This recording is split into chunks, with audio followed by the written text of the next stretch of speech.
summer long. I'll say it again. All summer long. Every day, the vans and buses will be out doing vacation Bible school.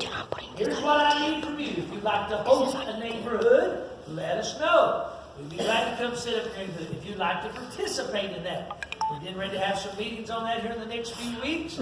Already got our directors lined up. And we're going to start the first full week in June of cranking it. And of course, we still do a huge vacation Bible school here in August. Camp Joy will be coming up. Gosh, I can't even believe I'm talking about this.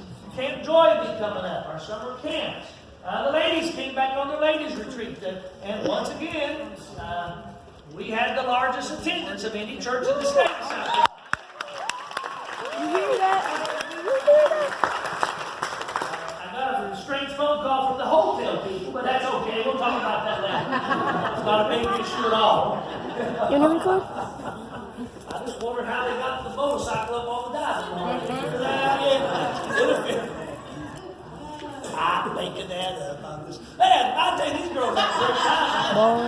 I'm not making it up. These girls have a great time. And of course, you know, then they get out there and my wife gets involved in it. It just goes plumb crazy, I'm telling you. Had a wonderful time, though. They tell me Miss Ernestine Huxford did a wonderful job. God bless her.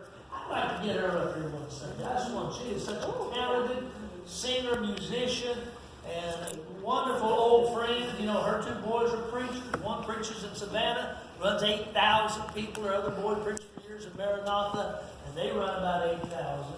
She's just a godly lady. Maybe if she's able to come with us, we'll get her up here one Sunday. Anyway, let's go into our scriptures. I am the Lord your God. I brought you out of the land of Egypt. We talked about this last week. God is the one who reminds these people what he had done. Now, the kicker is, listen to this. God is with Moses on top of this mountain called Sinai. Moses had met him once there before. Been many years. And God had brought him back, and now he's got 2 million people down on the bottom of this valley waiting to hear whatever God was going to tell them. They had no idea what God was going to tell the kids. They didn't know. Now, these kids aren't just playing with their phones. They're actually taping me and sending it out to their families and friends. I think that's pretty cool. Amen. You know?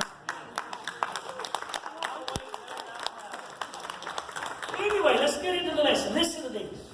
God is reminding Moses what he did for them so he could remind the people.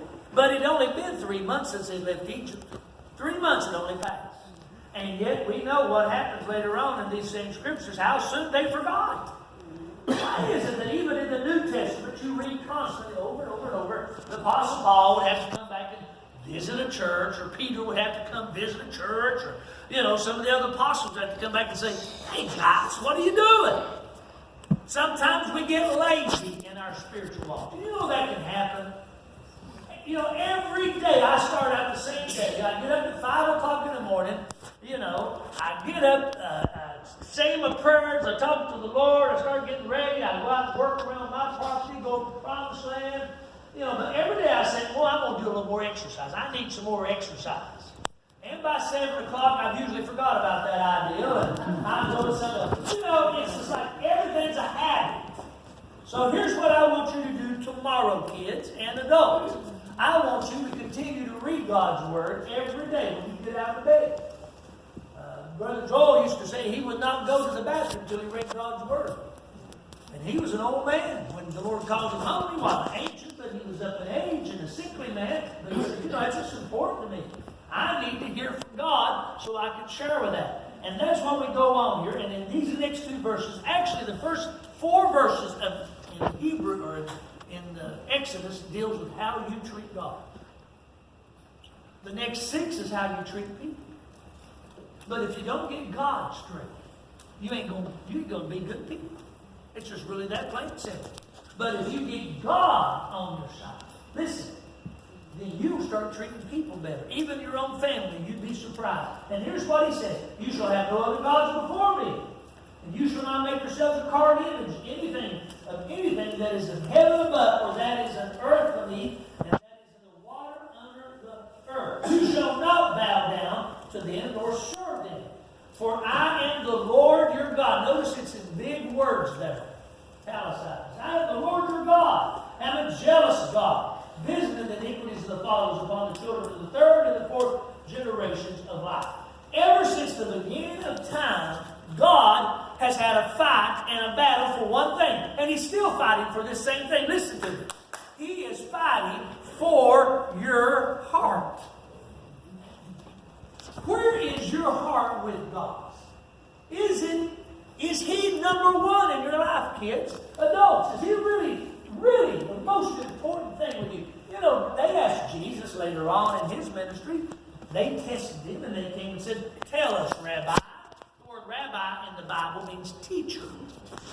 See, I'm a pastor, but I'm also a teacher. I don't want you to call me rabbi, but you see, you're one who teaches God's word. And they came to him and said, "Tell us, Rabbi, what's the greatest commandments of all 10? Now, they did it trying to trick him, kids, hoping he'd say, "Well, I think it's number 4. And they'd say, "Oh, well, what about number 1? Or if he said number 10, they said, "What about number 3? You know, they used it to argue with him. And Jesus said, "Well, I'll tell you what it is. To love your God with all your heart." Listen to that. Your heart. You know, God, ever since Adam and Eve, He's been battling, guys. Listen. Trying to have number 1 in your heart. And if you'll order this book, and I hope you do, hope you go on the thing, it's called Sinai Summit. It takes you 2 days to read it. We used to use this all the time. The book came out in the 90s. You can still get it. It's from Rick Atchley, and he's out of Texas. You can buy it on Amazon. It's called Sinai Summit. It's the best $10 you'll spend on knowing the 10 Commandments and how you can apply it to your life right now. Listen to me. Does God have number 1? Is His throne your heart? Or are you somebody else who has a fickle heart? Did you ever see somebody with a fickle heart? When I was a youth minister for 18 years here, I mean, it's seriously. You get these girls come in and say, "Oh, preacher, I'm in love, I'm in love, I'm in love, I'm in love. He's the greatest thing in all the world," and they'd have pictures of it. And do you remember those days you used to give the rings to each other? Or now, I don't know, necklace, I don't know what they gave, but used to give things like that. They'd be wearing that ring. And about 2 weeks, they'd come in, and I'd say, "Well, where is he?" "I done broke up with him. I don't love him no more." I baptized Damien Spicker out, one of our tenants this year. Of course, he goes on. Now he is the vice president of Ozark Bible College. But when I baptized Damien, gosh, good-looking kid. Girls, you would fall in love with him. I'm serious. He was just good-looking. I mean, he looked like a movie star. Big physique, big surfer and all that stuff. Good-looking, young. And he got on fire for the Lord, and I let him work my VBS on Wheels program. And this is the truth. In one summer, he baptized over 48 kids alone by himself. It's pretty good for a 16-year-old kid, you ask me. And he had a thing called Dating for Jesus.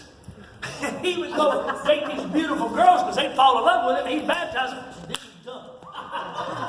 I said, "David, you can't do this. What's the matter with you? You got all these girls crying and upset with you." You see, sometimes people have a fickle heart. Sometimes people can be in love, but then they can fall out of love. Sometimes they can be crazy about their career, but then they fall out of love. God wants to be the head of your heart. And He wants to know if He has the throne in your heart. And yet so many people today, even in church, listen to me. Tell the truth. And look at it. Has God really got your complete heart? So many people today, their heart is controlled by their job. You've heard about it. It's a terrible disease. It happens on Sunday morning called Sunday itis. It's been going on since basically the beginning of the church, back in the book of Acts. People can have the office come down, sickness, you just can't believe it. He'll come on in Sunday morning, and Lord, God forbid, if it rains, you know, I always tell that little joke. Shirley and I was laying in bed one time on a Sunday morning, and about 5 o'clock in the morning, biggest thunderclap and lightning hit, and lightning struck everywhere. Rain started pouring, and she rolled over and said, "You know what that is?" I said, "No." She said, "That's 10,000 Christians going to roll over and go to sleep today and still come to church." A lot of truth in that is this. I'm serious. You know, but it is God. But listen, they'll be dying come Sunday. But come Monday, listen, they'll drink every NyQuil. They'll take every pill they can pop because, buddy, they're going to go to work. That's right. And you know what that tells me as an old country preacher? We got a gentleman, his wife here from Bristol. old country people. You know what that tells me? Their job is their heart. I understand we all got to work, and I understand you got to make a living. It's forgotten apparently a lot of people's eyes. But I still think you ought to work every time. Everywhere I go, I see a sign. You know, will you work for us? I was at Bojangles this morning early. Big signs. Our heart. Anybody who wants to know heart. You can't get people to even work that, can you? Anybody who runs a business here. Bob runs a business. Other men run a business. Ladies, you run. You can't get people to go to work. I've never seen anything like it in my life. And